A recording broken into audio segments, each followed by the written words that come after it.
Salut tout le monde, j'espère que vous allez bien en direct de mon véhicule. Ça a été une demande, croyez-le ou non, ça a été une request de faire une vidéo en direct de mon véhicule. J'en revenais pas.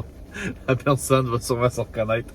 Mais ouais, non, ça me fait pas mal plus plaisir de faire des vidéos dans mon bureau. Je pense que la qualité est toujours un petit peu meilleure quand je peux vous partager des stats, quand je peux avoir droit à ces statistiques-là également. Mais bon, on va faire 100 pour cette vidéo-là parce que situation l'oblige. Vous commencez sûrement à être habitué. Alright guys, on a eu une belle victoire du Canadien par la marque de 3-2 au dernier match. Je m'en allais dire face au Lightning, c'est pas ça du tout, c'est face aux Maple Leafs de Toronto. Austin Matthews, Mitch Marner, Nylander, bref, name it, tout le monde était là. Tout le monde était là de leur côté. Les gros canons étaient là. Et puis nous de notre côté, eh ben, vous le savez, on a une liste de blessés qui s'étend à 8-9 joueurs, donc dont je pense c'est 6 ou 7 attaquants, bref. Ça va mal à la shop. Ça, c'est sans Caulfield, sans Slavkovski, Monahan, j'en passe. Beaucoup d'autres joueurs de talent offensif.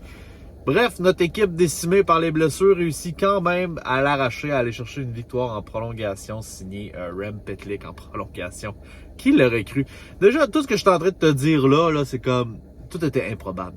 Tout était absolument improbable. Et pourtant, le Canadien bat les odds et réussit à aller chercher une victoire qui, au sens de beaucoup de personnes, veut absolument rien dire, mais qui, pour moi, peut absolument tout dire. Cette équipe-là est capable du meilleur comme du pire, malgré tout. Et puis certains vont dire que c'est surtout de la faute des Maple Leafs qui n'ont pas été capables de capituler sur un Canadien achevé, quasiment mort après une période. Mais non, moi j'aime plus revirer ça du côté du Canadien de Montréal. Je pense pas que les Maple Leafs sont tant mal joués que ça.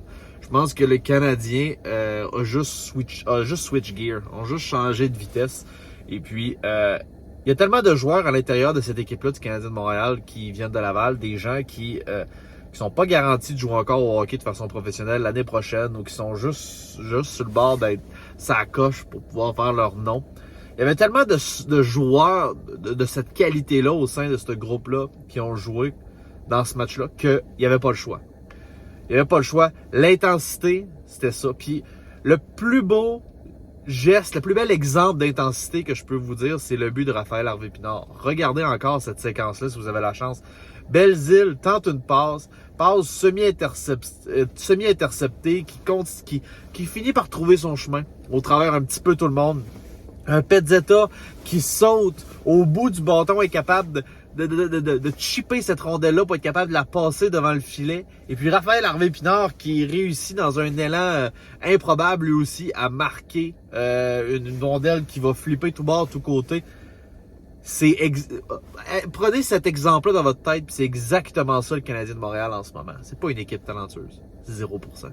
C'est pas une équipe talentueuse, c'est une équipe qui, somme toute, certains vont dire qu'elle est chanceuse, vous aurez peut-être raison à certains moments. Mais c'est une équipe qui, d'ici jusqu'à la fin de l'année, selon moi, va avoir quand même du cœur. C'est ça l'exemple parfait du Canadien de Montréal d'ici la fin de la saison. Ce but-là a été tout simplement incroyable. Encore une fois, je vous le répète. Là, si vous n'avez pas vu le but de Raphaël Harvey-Pinard ou que vous vous en souvenez pas, allez le revoir. C'est un but que il bat toutes les odds. C'est un but qui est jamais censé rentrer. Mais direct à partir de la passe de Belzile, c'est pas censé passer Belzile. C'est pas censé devenir une passe de Pezzetta. Puis c'est encore moins censé être un but de Raphaël Harvey-Pinard. C'est juste incroyable. Rem Pitlick qui a joué les héros en prolongation.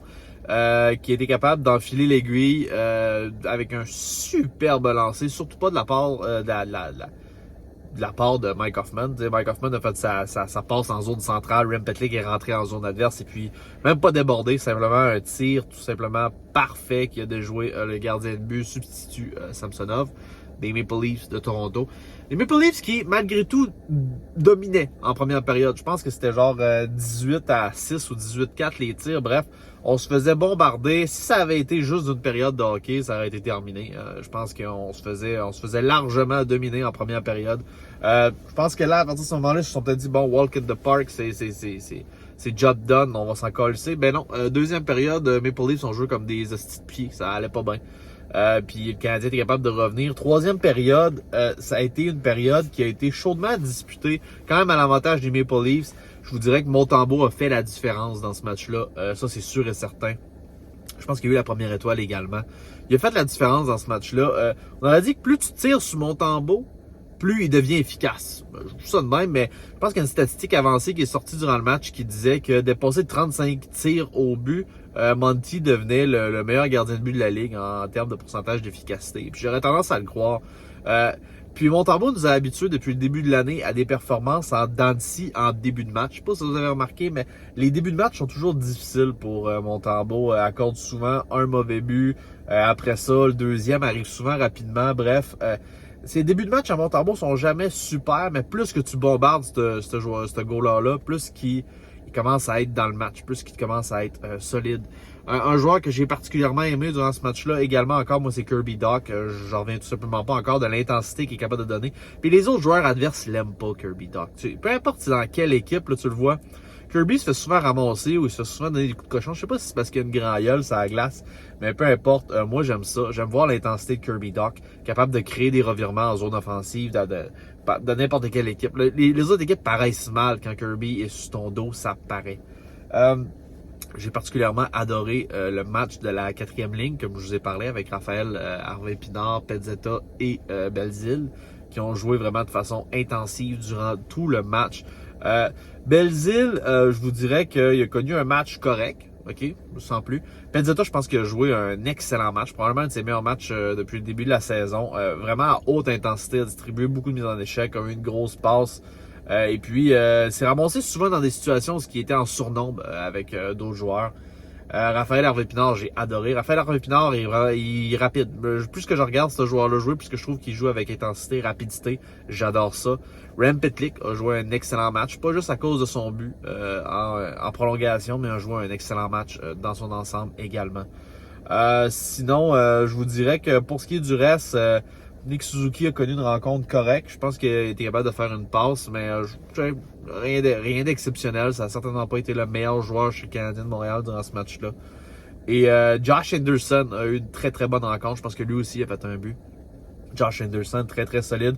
Je pense que ça, c'en est un qui va peut-être profiter de l'absence de certains vétérans, certaines personnes dans l'organisation présentement pour pouvoir aller chercher peut-être plus de points, une meilleure production offensive. En tout cas, c'est le genre de vétéran qu'il va devoir se lever sûr et certain pour faire la différence. Il y a beaucoup de bruit de couloir. Commence à parler que pas Josh Anderson, mais Joel Edmondson pourrait être échangé de plus en plus d'ici la date limite des transactions. Je joue pas du temps mauvais hockey que ça présentement, lui non plus. Je pense qu'il va être capable d'augmenter sa valeur. Ça va être un qui va profiter de l'absence de certaines personnes. Puis c'est pas mal ça que j'avais à vous dire, guys, pour la vidéo d'aujourd'hui, honnêtement. Victoire qu'on n'était pas censé avoir. Je pense que personne ne s'attendait à ça. Les Maple Leafs se sont fait ridiculiser. Honnêtement, c'est le cas de le dire. Avec un full line-up contre le club école, le Rockets de Laval. Je sais pas de quoi a eu là l'entraînement du côté des Maple Leafs ou comment que leur entraîneur-chef a pris ça, mais c'était gênant. C'était gênant, puis c'était pas signé les officiels, c'était pas signé, non. C'était signé le cœur. C'était une victoire de cœur de des gens qui sont pas sûrs de jouer dans la Ligue nationale l'année prochaine ou dans les futures années.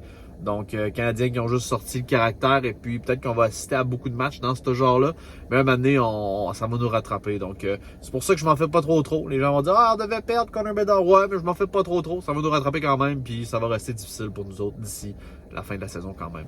J'espère que vous avez apprécié cette vidéo-là, guys. Ça fait toujours plaisir de vous donner un update sur les matchs du Canadien de Montréal. Si vous êtes nouveau, je vous invite à vous abonner. C'est le bouton rouge au bas de l'écran. C'est gratuit. Ça fait extrêmement plaisir. On approche les 600 abonnés. Et vous avez vu, j'ai inclus quelques nouveaux concepts à la chaîne, entre autres l'avis des fans, où est-ce que je prends les résultats des sondages que je fais sur ma chaîne et puis je vous partage un petit peu les décisions que vous avez prises et puis je vous fais un deep dive dans ces sondages-là, le pourquoi que je les ai faits et tout. Je pense que c'est quelque chose qui pourrait être assez intéressant et sinon il y a l'ultime classement également où est-ce que je me mets à faire des tier lists sur différents sujets de la LNH, sinon vous connaissez les autres. Merci beaucoup. On va écouter la vidéo jusqu'à la fin, guys. Peace out.